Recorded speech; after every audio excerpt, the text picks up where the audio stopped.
आंकड़ों का प्रयोग, यूजेज ऑफ डाटा, है ना। कल के क्लास में हम लोग कुछ कुछ बातों पर डिस्कशन किए थे, है ना। क्या सारा बात था कल का। तो सबसे पहले हमने ये कहा था आपको कि आपको बहुत बार जानकारी की जरूरत होती है, नहीं, जिसको कि सूचना भी कहते हैं, ठीक है। इंग्लिश में इसे कहते हैं इंफॉर्मेशन, ठीक है। इंफॉर्मेशन के बारे में कल बात जब हुई थी तो उसमें बताए थे इंफॉर्मेशन कई तरह से प्राप्त होता है। जैसे कि न्यूज़पेपर में जब आप इंफॉर्मेशन प्राप्त करते हैं तो वो ज़्यादातर न्यूज़ पैराग्राफ में होता है ना। लेकिन न्यूज़पेपर में ही कभी कभी आप देखते होंगे कि कुछ चीज़ें लिस्ट में होता है। जैसे कि आपका जब एग्ज़ाम खत्म हो जाता है तो एग्ज़ाम के बाद आपको रिजल्ट मिलता है और वो रिजल्ट मार्कशीट के रूप में मिलता है, नहीं, मार्कशीट के रूप में मिलता है ना, अंक पत्र, तो उसके रूप में आपको मिलता है। इधर सब्जेक्ट का नाम होता है और इधर लिखा होता है, सब्जेक्ट इधर होता है, इधर मार्क्स होता है और लास्ट में यहां पर टोटल होता है। इस तरह से कुछ होता है। तो जब ऐसे लिस्ट में कोई चीज को लिखा जाता है, ठीक है, इस तरह से एक डब्बा बना करके अलग अलग खाने में अलग अलग जानकारी लिखा जाता है, तो इसी को कहा जाता है एनलिस्टिंग करना। एनलिस्टिंग इसी को कहा जाता है, या लिस्टिंग भी कहा जाता है इसको, ठीक है। हिंदी में हम लोग इसको क्या जानते हैं, सारणीबद्ध। क्या जानते हैं, सारणीबद्ध। तो जानकारी, सबसे पहले तो बात हुई कि जानकारी या इंफॉर्मेशन कहीं कुछ होने या ना होने का एक जो कोई भी बात है उसी को हम लोग जानकारी कहते हैं, है ना। जैसे कि जब कोरोना महामारी चल रहा था देश में तो डेली न्यूज़पेपर में, टीवी पर डेली हम लोग देखा करते थे कि आज देश में इतने लोगों को कोरोना हो गया, इतने लोग ठीक हो गए, इतने लोग मर गए, ठीक है। इस तरह का बहुत सारा संख्या के रूप में आपको मिलता था। और जनरली जो संख्या के रूप में मिलता था वो इसी तरह का रहता था। ऊपर में लिखा रहता था कोरोना ग्राफ या कोरोना मीटर, कुछ लिखा रहता था। नीचे लिखा रहता था अब तक संक्रमित कुल व्यक्ति, फिर नीचे लिखा रहता था ठीक होने वाले व्यक्तियों की संख्या, फिर नीचे लिखा हुआ रहता था कोरोना के कारण मरने वाले लोगों की संख्या, और सामने में कुछ संख्या लिखा रहता था, है ना। कुछ 1000, 2000, फिर नीचे लाख, 2 लाख, फिर नीचे 1000, 2000, इस तरह का कोई संख्या हर दिन लिखा हुआ मिलता था, है ना। तो हम लोगों को जानकारी मिल रहा था तभी कि देश में क्या चल रहा है, कोरोना की बीमारी के कारण क्या क्या समस्या आ गया है, वही जानकारी हम लोगों को मिल रहा था। कोई दिक्कत। तो वो जानकारी से हम लोग फिर अपना बचाव के लिए अपने आप को तैयार करते थे। जब हम लोग को जानकारी मिलने लगा कि पूरे देश में कोरोना का 1-2 मामला आने लगा है, 10-15 मामला आने लगा है, तो फिर से हम लोगों ने स्कूल खोला, फिर से हम लोगों ने अपना काम पहले के जैसा शुरू किया। अगर वो जानकारी हम लोगों को नहीं मिलता तो स्कूल बंद हो पाता, नहीं हो पाता, लॉकडाउन नहीं हो पाता। लॉकडाउन नहीं होता तो वो बीमारी बहुत भयानक तरीके से पूरे फैलता। समझ में आ रही है बात। चलो देखो, तो कोरोना के टाइम में हम लोगों ने जाना कि जानकारी का क्या वैल्यू है, नहीं। जब जानकारी मिलना शुरू हो गया कि पूरे देश में अब कोरोना का जो केस है बहुत कम हो गया है, तो फिर से नॉर्मल लाइफ शुरू हो गया। अगर जानकारी नहीं मिलता तो आज भी सब लोग डर डर के जीता, नहीं निकलता घर से कुछ लोग। जानकारी है तो निर्भीक होकर के, निडर होकर के सब घर से निकला है। तो कहने का मतलब यह है कि जानकारी हमारे जीवन में बहुत इंपॉर्टेंट होता है। जानकारी सबको चाहिए, और उसमें भी जानकारी में भी संख्या के रूप में जो जानकारी होता है, जैसे इस तरफ लिखा होता था, अभी तो यहाँ सब्जेक्ट और मार्क लिखा हुआ है, लेकिन कोरोना के टाइम में जैसे होता था कि संक्रमित लोगों की संख्या, आगे में संख्या होता था, 1000, 2000, 5000 इस तरह से होता था संख्या। अगर उसके जगह कोई बोलता कि बहुत ज़्यादा लोग संक्रमित हो गया है, समझ में नहीं आना आता। बहुत ज़्यादा का मतलब कौन क्या समझता? किसी के लिए 10 भी बहुत ज़्यादा है, किसी के लिए 1000 भी बहुत ज़्यादा है, किसी के लिए करोड़ बहुत ज़्यादा है, 1000 कुछ नहीं है उसके लिए। किसी का मानना हो सकता है ना कि अरे इतना बड़ा देश है, 1000 आदमी को होना तो आम बात है, करोड़ को होगा तब मानेंगे कि बहुत ज़्यादा हुआ। कोई बोलेगा नहीं नहीं, देश चाहे जितना भी बड़ा हो, 1000 आदमी को हो गया मतलब बहुत ज़्यादा हो गया, वो 1000 आदमी बहुतों को फैला सकता है। तो बहुत ज़्यादा होना, कई लोगों को होना, इससे थोड़े ना पता ठीक से थोड़े चलेगा। पता कब चलेगा? जब एग्जैक्ट बताया जाएगा कि देश में 10,556 लोगों को अब तक में कोरोना का संक्रमण हो गया है जो टेस्टिंग में पाया गया है, तो न पढ़ने वाला को फिर अंदर से इफेक्ट पड़ता है कि अरे इतना आदमी को हो गया है ना। खाली लिख देता कम आदमी को हुआ है, ज़्यादा आदमी को हुआ है, तो क्या वो बात समझ में आता? पढ़ने वाले को नहीं आता। तो संख्या बहुत मायने रखता है ना। किसी भी जानकारी में जब तक संख्या ना हो तो वो जानकारी पर ज़्यादा भरोसा नहीं किया जा सकता है क्या? या भरोसा कर भी ले तो उस जानकारी के आधार पे उचित कदम नहीं उठा सकता आदमी अपने जीवन के लिए क्या? अब बोले सर हम साइंस में कैसे हैं पढ़ने में? ठीक हो, और मेहनत करना पड़ेगा। अब इसमें तो पता ही नहीं चल रहा है कि हम कितना ठीक हैं, कितना मेहनत करना पड़ेगा। जब तक ये बताया नहीं जाएगा कि हम 100 में 65 ला रहे हैं कि 75 ला रहे हैं कि 95 ला रहे हैं। देखो, अगर किसी स्टूडेंट को 95 आएगा तो भी टीचर यही कहेगा ना कि ठीक हो और मेहनत करो, मतलब 100 लाने के लिए 5 नंबर के लिए मेहनत करो। किसी को 65 आएगा तो मतलब 50 से 15 ज़्यादा है तो भी ठीक है, आधा से ज़्यादा लाया है, और 35 के लिए वो मेहनत करेगा। तो ठीक हो और मेहनत करो, इस बात में ये पता नहीं ना चल रहा है कि कितना मेहनत करें। लेकिन अगर बोल दिया जाए कि देखो 100 नंबर का एग्जाम हुआ था, उसमें तुम मात्र 70 लाए, तो 30 नंबर के लिए मेहनत करो, तो वो उसी हिसाब से मेहनत करेगा। तो संख्या के होने से कोई भी बात अपने आप में पूरा हो जाता है, नहीं तो फिर वो बात पूरा नहीं माना जाता है ना। तो फिर हम कल कहे थे कि जब किसी जानकारी को सारणीबद्ध किया जाता है और उसमें कुछ संख्याओं का यूज होता है, संख्याओं का प्रयोग होता है, तो इन्हीं संख्याओं को हम क्या कहते हैं? आंकड़ा कहते हैं। क्या कहते हैं? आंकड़ा कहते हैं। आई बात समझ में?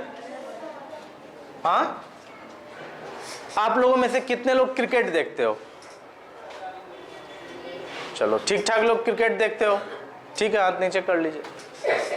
उसमें देखना, जैसे कि मान लो इंडिया बांग्लादेश का आज मैच शुरू होने वाला है, ठीक है, आज है 14 दिसंबर 2022 और आज इंडिया बांग्लादेश का ओडीआई की टी20 शुरू होगा कि ओडीआई शुरू होगा?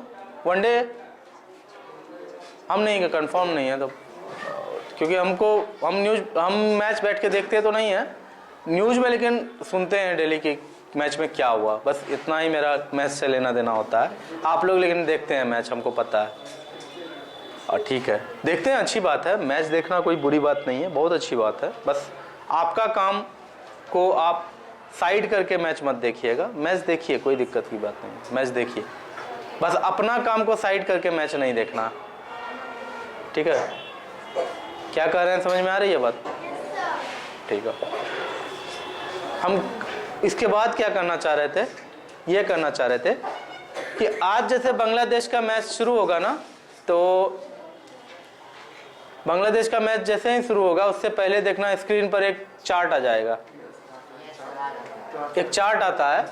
उस चार्ट में ये लिखा होता है कि चार्ट में कुछ ऐसा रहता है, टोटल मैचेस, दोनों के बीच में कितना मैच अब तक में हुआ है क्या? उसके बाद फिर तब मान लो यहाँ रहेगा 75, 70, 40, 50 जो भी रहे, फिर रहेगा इंडिया 1, इंडिया 1, फिर रहेगा बांग्लादेश 1। इस तरह से रहता है। तो फिर कुछ संख्या रहता है, फिर उसके बाद रहेगा यहां पर टाई या ड्रॉ रहता है। ऐसा कुल मैचों की संख्या, भारत ने कितना जीता, बांग्लादेश ने कितना जीता, कितना ड्रॉ हो गया, दोनों में से कोई नहीं जीता। इस तरह से मैच शुरू होने से पहले ही एक चार्ट स्क्रीन पर आने लगता है। ऐसा ऐसा ढेर सारा चार्ट आता है। क्रिकेट मैच देखने में जितना आंकड़ा आप देखते हैं, शायद ही उतना आंकड़ा आप कहीं और देखते होंगे। क्रिकेट मैच आंकड़ों से भरा हुआ होता है। मैच चल रहा है, बीच में ही आंकड़ा आ जाता है कि प्लेयर ए, पहला प्लेयर ने 2 विकेट लिया, दूसरे प्लेयर ने 1 विकेट लिया, तीसरे ने 0, चौथे ने 0, पांचवें ने 0, छठे ने 0, सबने 0-0 लिया, है ना। फिर आ जाएगा, अगर 5 बॉलर बॉलिंग किया है, गेंद फेंका है, तो पांचों के लिए आ जाएगा एक लिस्ट। पहला का नाम लिखा रहेगा, उसके सामने लिखा रहेगा कि उसने कितना, उसके ओवर में कितना रन बना। फिर दूसरा का नाम आ जाएगा, उसके ओवर में कितना रन बना। फिर तीसरा का नाम आ जाएगा, उसके ओवर में कितना रन बना। देख रहे हो तुम, खेल हो रहा है लेकिन संख्या का यूज यहां भी हो रहा है और लोग संख्या में मजा ले रहा है। असली मजा क्रिकेट में क्या है, पूरा खेल संख्या का है, संख्या का ही तो मजा है। कोई कितना भी अच्छा खेल ले, कितना भी अच्छा रन बना ले, अगर जीत के लिए जितना रन का जरूरत है उसमें 1 रन कम बनाए तो क्या वो जीता, विजेता घोषित होगा।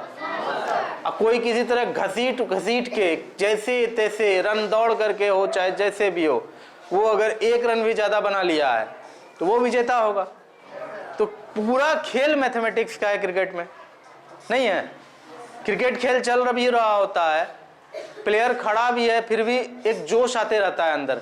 क्यों? क्योंकि वो चार्ट दिख रहा होता है कि बॉल इतने बचे हुए हैं, इतना रन बनाना है, स्ट्राइक रेट इतना से खेलेगा तो फिर जीत जाएगा। ये सब करता है कि नहीं करता, सब देख रहा है। और वो देखने के बाद और ज्यादा मन में हलचल पैदा होता है, क्या इंडिया ऐसा कर पाएगा, क्या कोहली अभी टिकेगा कि जाएगा, पांड्या खेल पाएगा कि नहीं खेल पाएगा, जडेजा क्या करेगा, मतलब एकदम चल रहा होता है नहीं। तो वही जो उत्सुकता है ना, वही जो देखते हो, उसी का नाम है आंकड़ा। और जो क्रिकेट दिखाने वाला यूज करता है ना उन संख्याओं का, उसी को कहा जाता है आंकड़ों का प्रयोग। ठीक है, कई बार देखता होगा, ठीक है, उस पर आएंगे अभी हम। तो इस तरह से रहता है। और देखना, इसमें इंडिया 1 मान लो 45, बांग्लादेश 1 मान लो 25, 5 यहाँ पर ड्रॉ। तो अरे असली में ऐसा हुआ कि नहीं हुआ नहीं पता, हम ऐसे बना रहे हैं कहानी, ये झूठा है, मुझे पता नहीं है अभी रियल में क्या हुआ है, समझाने के लिए कह रहे हैं कि इस तरह से आ जाता है। तो यहाँ जो ये संख्या सब आया ना, ये संख्या सब है ना, हाँ, लिस्ट किया हुआ कुछ जानकारी में कुछ संख्या आया ना, ये संख्या सारा का सारा अपने आप में क्या कहलाता है, डाटा, आंकड़ा। ठीक है। और ये समूचा जो बात है ना, टोटल का टोटल लिस्ट जो सारणीबद्ध है, इसको आप कहेंगे जानकारी। इस जानकारी को तैयार करने में इन संख्याओं का प्रयोग हुआ, इसलिए ये संख्या आंकड़ा कहलाता है। तो लिखिएगा, आंकड़ा लिख के डैश दो और लिखो जल्दी से, जल्दी करो, आंकड़ा लिख के डैश दो और जल्दी से लिखो।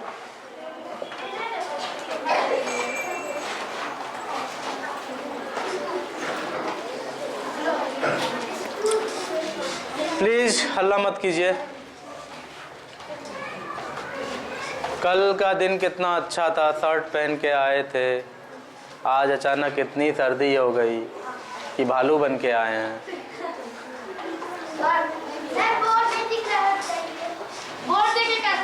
सर बोलेंगे, आप लिखेंगे, बोर्ड की अभी ज़रूरत नहीं है।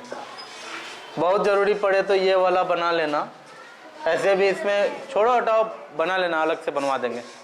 लिखिएगा,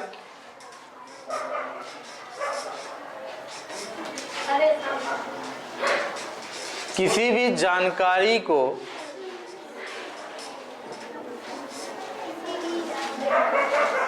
किसी भी जानकारी को सारणीबद्ध, यहां देख लो सारणीबद्ध, इंग्लिश लिखना चाहोगे इसमें सारणीबद्ध के बगल में ब्रैकेट में एनलिस्ट लिख देना। किसी भी जानकारी को सारणीबद्ध, ब्रैकेट में लिखो एनलिस्ट। किसी भी जानकारी को सारणीबद्ध एनलिस्ट करने में,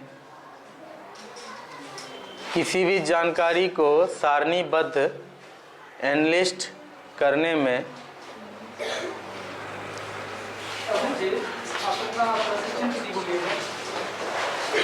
याद नहीं है, याद नहीं है, नहीं है याद। 22 मई 2019, लेकिन कंफर्म नहीं है।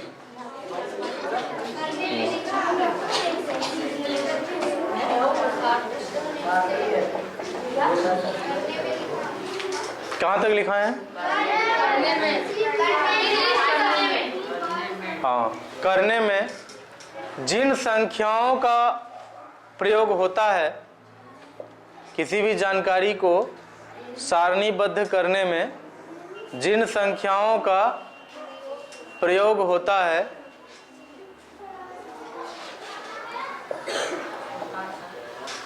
जिन संख्याओं का प्रयोग होता है, कॉमा,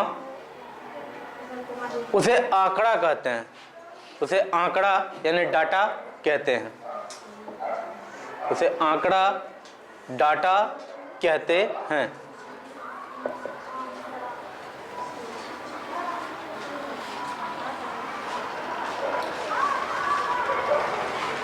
क्लियर है? लिख लिए सारे लोग? Thank you.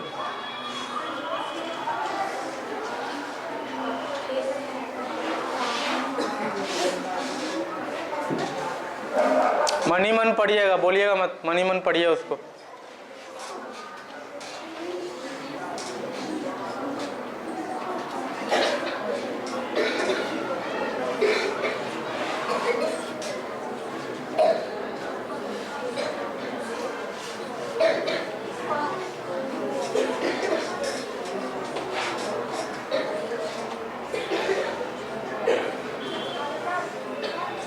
पढ़ दिए? अब देखो,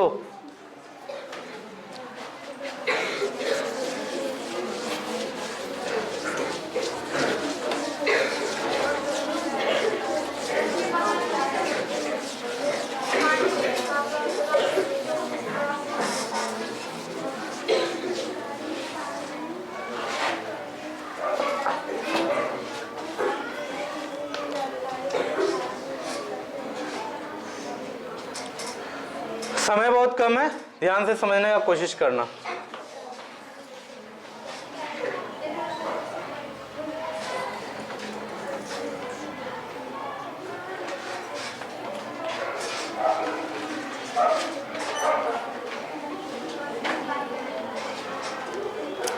मामला, केस, संख्या, नंबर,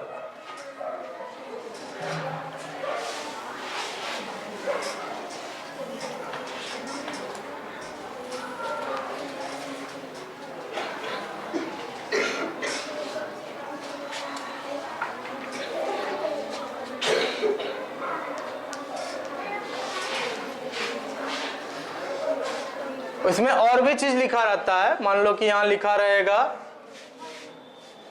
मार्च 2020। मार्च 2020 की बात कर रहे हैं क्योंकि मार्च 2020 में ही अपने यहाँ लॉकडाउन लग गया था, है ना। और इसमें जो भी हम ले रहे हैं डाटा, आंकड़ा, आपको समझाने के लिए है। सही गलत का अंदाजा हम नहीं लगा सकते हैं, हो सकता है गलत ही हो क्योंकि अभी हम अपने मन से सोच के लिख रहे हैं।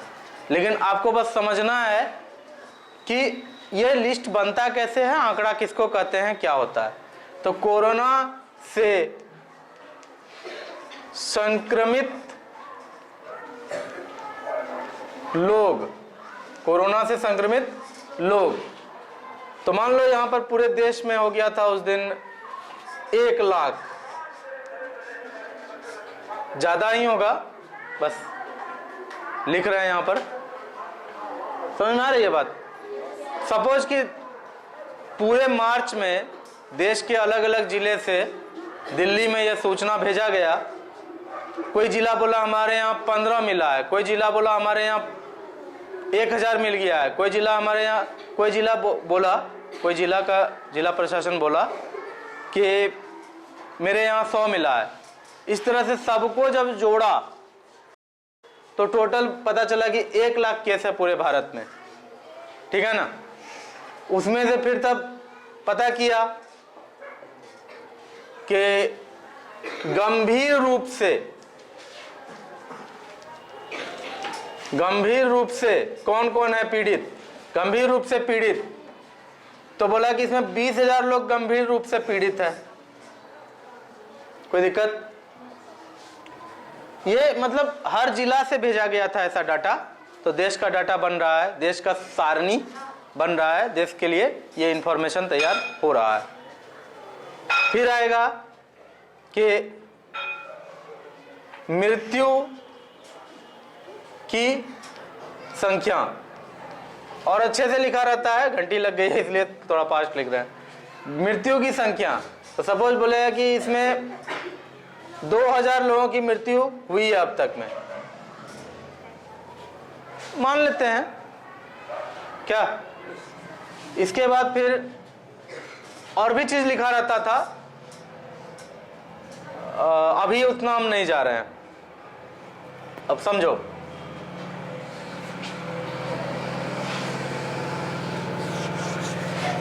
इस तरह से जो कुछ भी बन के तैयार हुआ, ये समूचा कहलाएगा सूचना, ठीक है, इंफॉर्मेशन, जानकारी, है ना।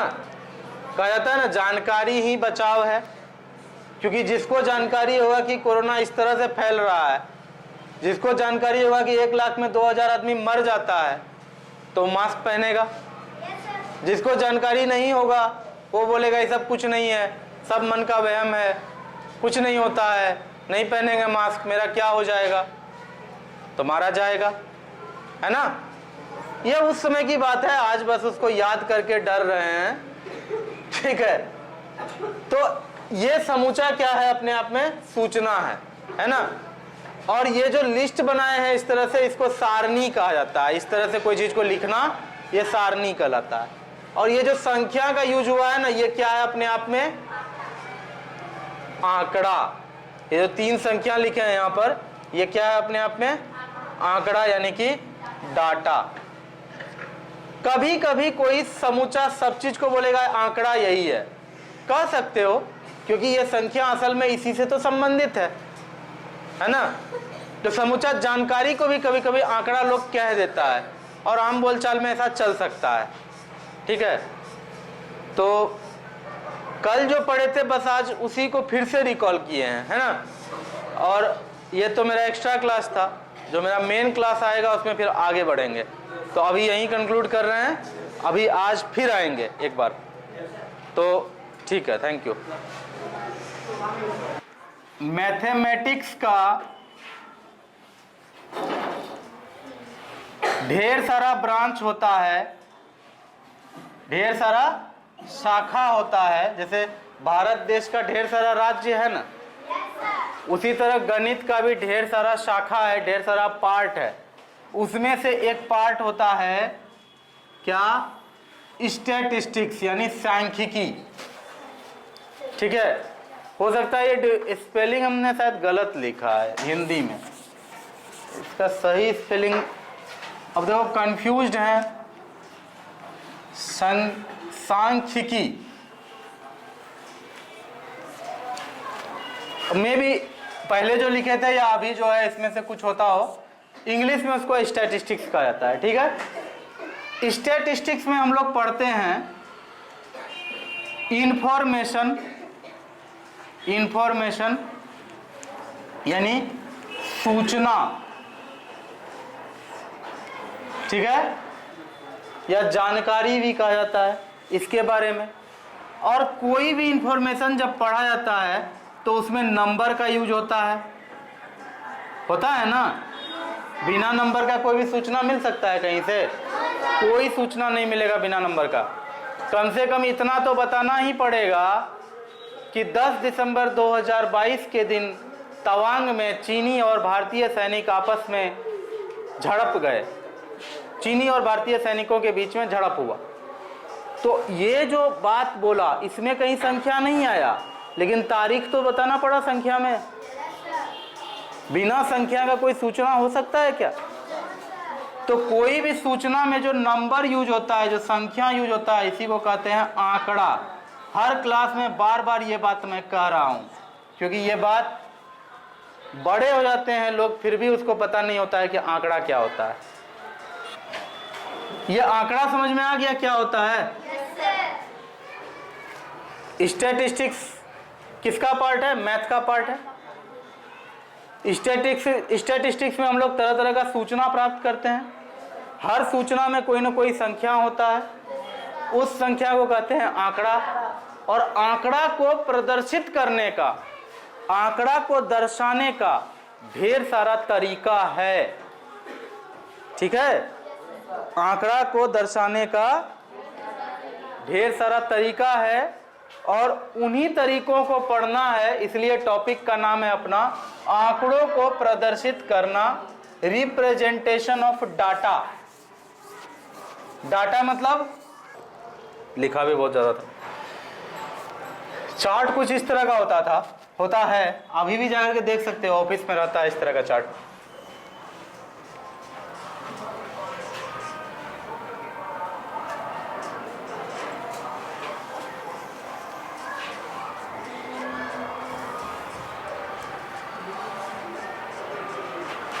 वर्ग है यहां लिखा हुआ, ठीक है, और यहां पर लिखा हुआ होगा का, यहां लिखा हुआ होगा की।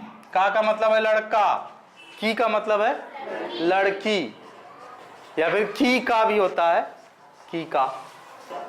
ठीक है, उसके बाद देखता होगा यहां पर है क्लास 1, फिर है क्लास 2, फिर है क्लास 3,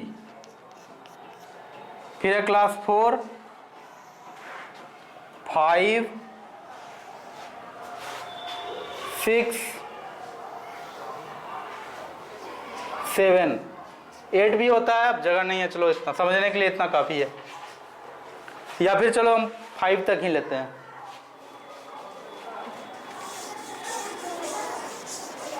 इस तरह का कुछ तुम देखते हो अपने स्कूल में, डेली देखते हो, कभी गौर नहीं करते हो, इसलिए अभी ये बनाया गया है तुम्हारे सामने। इसमें देखो क्या होता है, हर दिन हर क्लास में रजिस्टर में तुम लोगों का अटेंडेंस बनता है ना। उसमें देखता होगा कि हर दिन तुम्हारे टीचर फिर अटेंडेंस लेने के बाद गिनती करते हैं कि कितने लड़के हो, करते हैं गिनती। तो लड़कों का पहले गिनती हो जाता है, फिर लड़कियों का गिनती हो जाता है, या लड़कियों का पहले गिनती हो जाता है, फिर लड़कों का गिनती हो जाता है। वो दोनों चीज़ रजिस्टर में लिख देते हैं। अगर 50 स्टूडेंट है क्लास में तो वो लिख देते हैं 27 गर्ल्स एंड 23 बॉयज़, 27 लड़का 27 लड़की 23 लड़का। ये बात वो रजिस्टर में लिख करके वो हेड मैम को भेजते हैं, जो भी टीचर यहाँ होते हैं। और ऐसा हर क्लास में होता है। मैम के पास रजिस्टर जाता है, मैम तुरंत रजिस्टर खोलती है, देखती है कि उसमें क्लास 1 का रजिस्टर आया, तो क्लास 1 के टीचर ने रजिस्टर में अटेंडेंस बना करके नीचे लिख दिया होता है कि 15 लड़का है और 17 लड़की है। तो मैम वहाँ पर ऑफिस में जो ब्लैक बोर्ड है उसमें फिर लिखती है इस बात को। ऑफिस में जो ब्लैक बोर्ड पर कुछ लिखा हुआ है, यूं ही अपने मन से कुछ लिखा हुआ नहीं है, आपका जो डेली अटेंडेंस बनता है उसके आधार पे लिखा हुआ है। और कोई भी ऑफिसर अगर स्कूल आएंगे तो वो सबसे पहले देखेंगे कि आपने क्या लिखा है। वो यहाँ देख लेंगे कि 15, 17, 32 हो गया, तो वो 32 काउंट करके फिर वो क्लास में जाकर के गिनती करेंगे 32 बच्चा है कि नहीं है, किसी का हाजिरी छूट तो नहीं गया है। टीचर अपना काम ठीक से किया है या नहीं, या टीचर ने एक्स्ट्रा हाजिरी तो नहीं बना दिया, ये बात वो चेक कर सकते हैं, है ना। तो क्लास 1 के लिए मैम लिख देंगी, क्लास 2 के लिए भी लिख देंगी, क्लास 3 के लिए भी लिख देंगी, क्लास 4 के लिए भी लिख देंगी,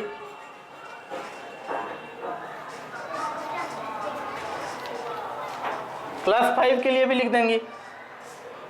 कुछ ना कुछ तो होगा ही। चलो सबके लिए लिख दिया। उसके बाद फिर सबको ऐड कर देती हैं। मतलब देखो इसी में एक और होता होगा खांचा, 3 खांचा होता है।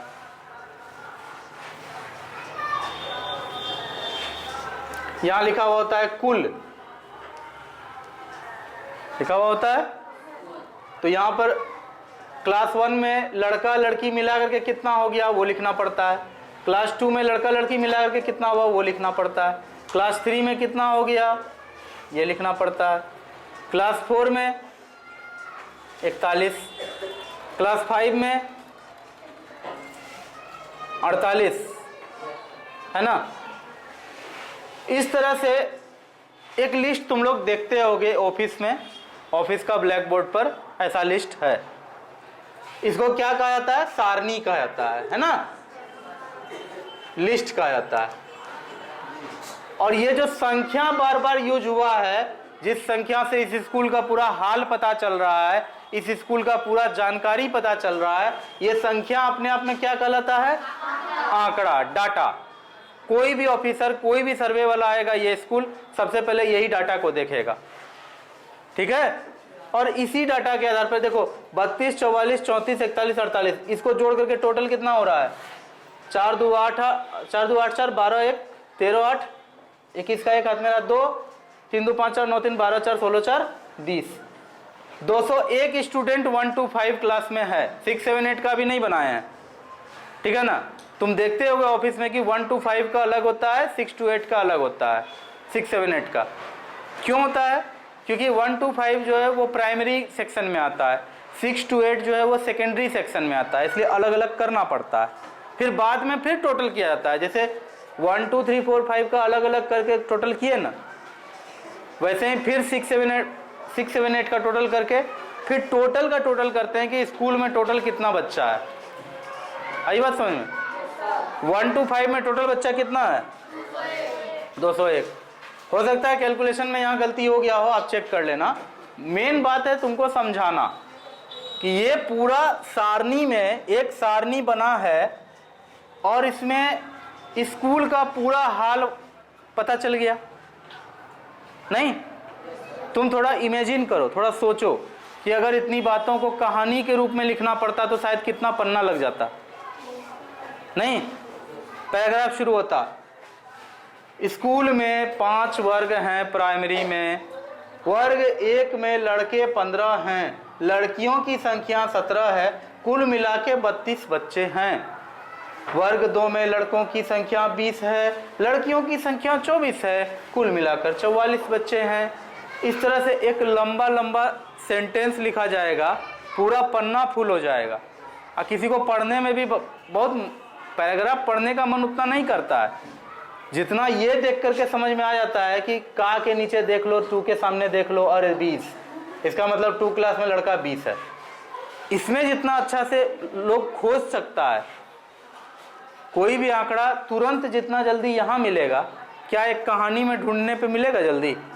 उसमें टाइम लगेगा, 2-3 लाइन आगे 2-3 लाइन पीछे का पढ़ना पड़ेगा, तब बीच में कहीं जाके मिलेगा डाटा।